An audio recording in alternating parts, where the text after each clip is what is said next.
Yes, marker training. We use the verbal marker yes, like we would a clicker, to communicate to your dog that they have done a behavior that we are going to reward. The verbal marker yes, which your dog has been conditioned to, is a promise to the dog that ideally no later than 1.5 seconds we are going to deliver a food reward. So, yes always means that we are going to deliver a food reward, and you want to stay true to that promise while you train your dog. Now, good girl, good boy, good dog are praise, and they are very good at communicating to your dog that you are happy with what they're doing, but it's not necessarily a promise that a reward is going to be offered. You would use good boy, good girl, good dog if you were going to offer affection as a reward, enthusiasm as a reward, if you wanted to encourage them to keep doing what they're doing, for example, staying on in a sit or in a down. Those would be a great example of good boy, good girl, or also a recall. So when they come to you, you can use the marker yes. You can also give them praise. You can give them affection. You can give them a toy. So we use praise, like good boy, good girl, good dog, meaning they're going to get affection, um, a toy, enthusiasm, excitement, versus a food reward. In the upcoming clip, you'll be given some tips on how to condition your dog to a reward marker. During your dog's board and train, they were conditioned to a reward marker. However, as a tip, we often use the reward marker and recondition them, continue to condition them before we start a training session. So when we sit down to start a training session, we may use the marker yes and give them a piece of food, yes, and give them a piece of food to remind them of the reward marker, keep that conditioning really strong, and also build some engagement.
As professional dog trainers, we hear all the time, how did you get my dog to do that? My dog always listens to you. My dog never does that with me. The key to having successful training sessions and successful behavior with your dog is understanding dog body language. Not only understanding what dogs are communicating to you, but also how you're communicating to your dog. So, what is your body language saying to your dog? Now, I put together some tips on some calming signals. There's also a link to a blog which will have some signals for over arousal and overexcitement. Now, just knowing these signals, like calming signals, are not enough. What you need to do is understand when your dog is showing subtle signs of stress, change up your training session, change up the environment, and go back to something successful. For example, if we're asking a dog to sit and stay, and they are scratching or yawning or turning their head away when we're getting 3 seconds in, the dog is saying, I'm not comfortable with what you're asking, either because of the environment or I don't really know what you're asking me, and I am uncomfortable. So what we would do in that instance is we may just go to a sit and then release within 1 second and make it fun and light and then gradually build up how long they're doing it.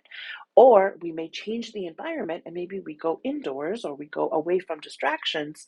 So once you understand the calming signals, the signals of overexcitement, overarousal, you can change your sessions to make them have more impact for your dog. Your dog will also really appreciate that you're understanding their stress signals and not forcing them to push on through.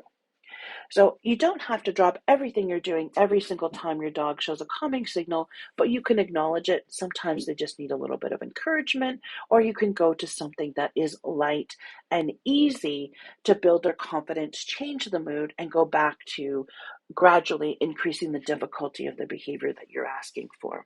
So this is a big, huge tip for anyone working with animals is understand what they're communicating and tailor and change what you're asking from them when it comes to training, and your sessions will be longer and a lot more productive.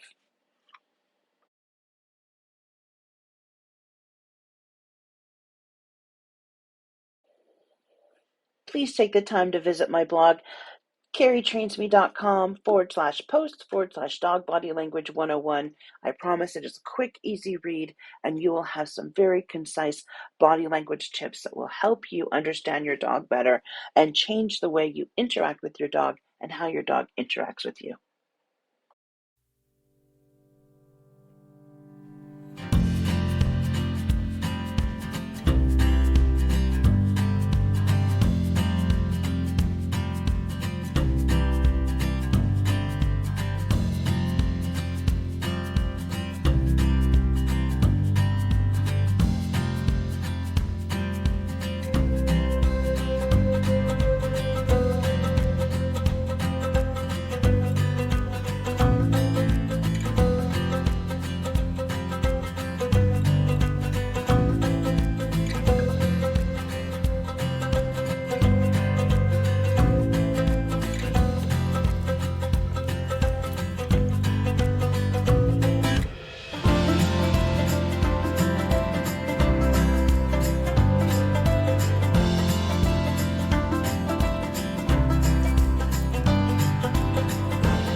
Handsome boys.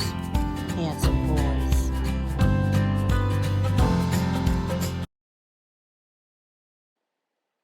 Positive reinforcement. So we use positive reinforcement here with Carey Trains Me. Positive reinforcement scientifically means we're adding something that the dog finds reinforcing to our training equation. Typically, that's food, praise, affection, and play. It can also be our company. It could also be something in the environment. Anything that we add that the dog finds rewarding.